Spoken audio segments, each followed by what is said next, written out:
Chapitre 5, Miroir des âmes, nos blessures jumelles. Bienvenue dans ce 5e épisode. Aujourd'hui, nous allons explorer l'un des aspects les plus fascinants et troublants des relations d'âmes-sœurs, le phénomène miroir. Si vous avez découvert que vous et votre flamme jumelle avez vécu des expériences étrangement similaires, si vos blessures semblent se compléter parfaitement, ce chapitre vous éclairera sur cette synchronicité troublante. Le choc de la découverte. Je me souviens de ce jour où nous nous sommes racontés nos vies en détail. Plus il parlait, plus j'avais l'impression d'entendre ma propre histoire, avec des variations. Les similitudes troublantes, tous deux ont été victimes de harcèlement scolaire. Une enfance difficile avec des difficultés similaires, le même traumatisme familial, réaction similaire face à la détresse. Cette relation complexe avec l'amour et les relations, c'était comme se regarder dans un miroir déformant. Les expériences étaient les mêmes, mais nous vivions différemment selon notre tempérament. Pourquoi nos vies sont-elles similaires ? Cette similitude n'est pas une coïncidence. Les âmes jumelles s'incarnent avec des programmes d'expériences similaires pour plusieurs raisons. Au niveau de l'âme, vous portez ces blessures karmiques à guérir. Vous avez choisi d'étudier des leçons similaires. Vos âmes ont été programmées pour se reconnaître. Sur Terre, ces expériences similaires créent une profonde compréhension mutuelle. Ils vous préparent à vous entraider pour guérir. Ils expliquent votre connexion instantanée. Différents types de miroirs. Le point de vue inverse, vous avez vécu la même chose, mais avec des réactions opposées. Par exemple, des parents séparés contre des parents qui sont ensemble mais malheureux. Le regard complémentaire, vos blessures s'emboîtent parfaitement. Abandon et rejet, par exemple. Le miroir du temps, vous vivez des situations similaires à différents moments de votre vie. Dans notre cas, c'était fascinant, même nos familles dysfonctionnelles présentaient des schémas similaires, mais ils se manifestaient différemment. La blessure de l'abandon contre la blessure du rejet. Voici un parfait exemple de style complémentaire. La blessure de l'abandon, souvent la plus obsédante, la peur d'être laissé pour compte, tendance à s'accrocher par peur de perdre, hypervigilance aux signes de départ, difficulté à faire confiance. Blessure de rejet. Souvent chez le coureur, la peur d'être jugé et de ne pas être à la hauteur, tendance à partir avant d'être rejeté. L'autosabotage lorsque les choses deviennent trop belles pour être vrai, difficulté à accepter l'amour. Ces deux blessures s'alimentent mutuellement, plus le poursuivant s'accroche par peur d'être abandonné, plus le fuyard fuit par peur d'être rejeté.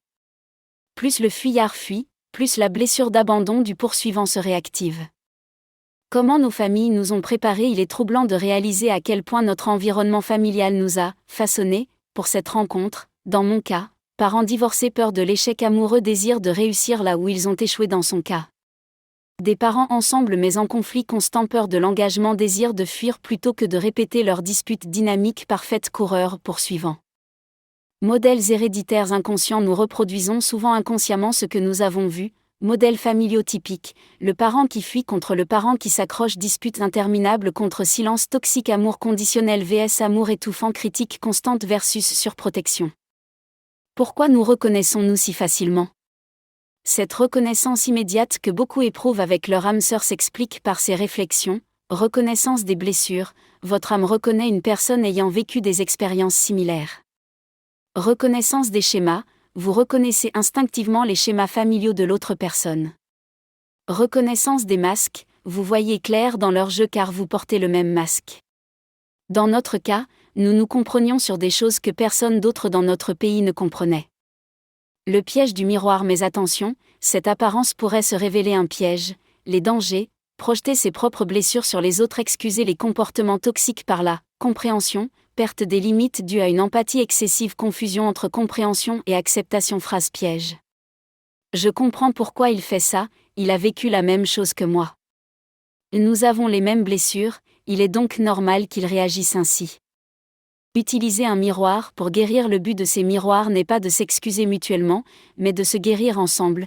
Comment utiliser correctement un miroir ? Identifier vos schémas sans les justifier. Comprendre d'où viennent les réactions de l'autre personne. Travailler sur vos blessures en même temps. S'entraider dans sa guérison sans devenir codépendant. Question à se poser, que révèle son comportement sur mes blessures ? Comment puis-je guérir cette part de moi-même qu'il me montre ? Quand les ombres se rencontrent parfois, ce ne sont pas vos aspects positifs qui se rencontrent, mais vos ombres. Confrontation avec les ombres, ces peurs inspirent les vôtres. Ces mécanismes de défense sont en conflit avec les vôtres. Ces blessures non cicatrisées réveillent les vôtres. Ces comportements toxiques révèlent les vôtres. Voilà pourquoi les relations entre âmes sœurs peuvent être si tumultueuses, vous vous projetez constamment l'un sur l'autre vos blessures non guéries. Apprenez à vous voir vraiment. Le phénomène des flammes jumelles est brutal mais finalement bénéfique, ce que cela vous montre, vos schémas inconscients, vos blessures qui ne sont pas guéries, vos mécanismes de défense, votre potentiel de guérison dans notre relation. J'ai découvert des aspects de moi-même dont j'ignorais l'existence, ma tendance à vouloir sauver l'autre, ma difficulté à poser des limites par peur de l'abandon, ma capacité à voir le potentiel chez les gens même lorsqu'ils s'auto-sabotent. Guérir par le miroir. Quand on commence vraiment à comprendre ces mécanismes, vous développez, profondément compatissant pour vos blessures communes, vous n'étiez plus capable de prendre les réactions de cette personne personnellement.